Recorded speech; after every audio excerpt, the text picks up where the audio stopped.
సత్యసాయి జిల్లాలో గిరిజన ప్రజలు మరి లక్షలాది మంది ప్రజలు ఇక్కడ నివసిస్తూ ఉన్నారు, జీవిస్తూ ఉన్నారు. ఆ ప్రజలకు సంబంధించినటువంటి అనేక సమస్యలు ఉన్నాయి.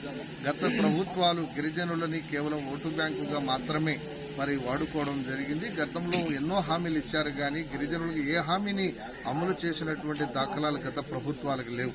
ఇవాళ జగనన్న ముఖ్యమంత్రి అయిన తర్వాత గిరిజనుల యొక్క సంక్షేమానికి అభివృద్ధికి పెద్దపీట వేయడమే కాకుండా ఈ యొక్క 4.5 సంవత్సరాల కాలంలో 20,000 కోట్ల పైచిలుకు మరి గిరిజనుల యొక్క సంక్షేమానికి అభివృద్ధికి గౌరవ ముఖ్యమంత్రి గారు వైఎస్ఆర్ కాంగ్రెస్ పార్టీ ప్రభుత్వం వ్యయం చేయడం జరిగింది. ఉన్నటువంటి రోజుల్లో ఈ జిల్లా యొక్క జనాభాని దృష్టిలో పెట్టుకొని మరి కేంద్ర ప్రభుత్వం యొక్క సహకారంతో ఈ ప్రాంతంలో ఒక గిరిజన ఏకలవ్య మోడల్ రెసిడెన్షియల్ స్కూల్ ని మరి ఈ ప్రాంతాన్ని తీసుకురావడం కోసం కూడా కమిషన్ సభ్యుడిగా మా ప్రయత్నాలు కూడా మేము చేస్తా ఉన్నాం.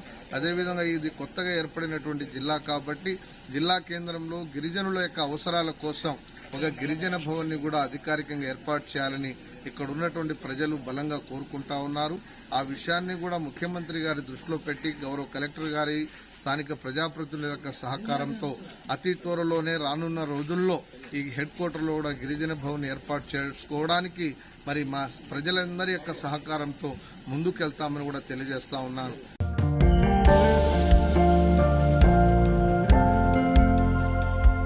లవ్ ఈ అందమైన 4 అక్షరాల బారిన పడని మనిషి ఉండరు, మనసు ఉండదు. ఈ లవ్ కొంతమంది జీవితానికి సరిపడా మధురమైన అనుభూతులను అందిస్తే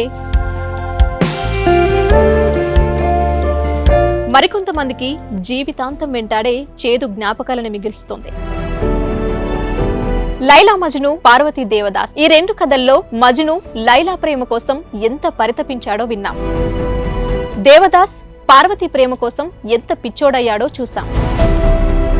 కానీ లైలా మజ్ను ప్రేమ కోసం ఎంత ఆరాటపడిందో మనం ఆలోచించలేదు. దేవదాసు దూరమయ్యాక పార్వతీ పరిస్థితి ఏంటో మనం అర్థం చేసుకోలేదు. ప్రేమ నుండి పెళ్లి వరకు వెళ్ళలేకపోయినా ఎంతో మంది అమ్మాయిల బ్రేకప్ స్టోరీస్తో మీ లవ్ టుడే.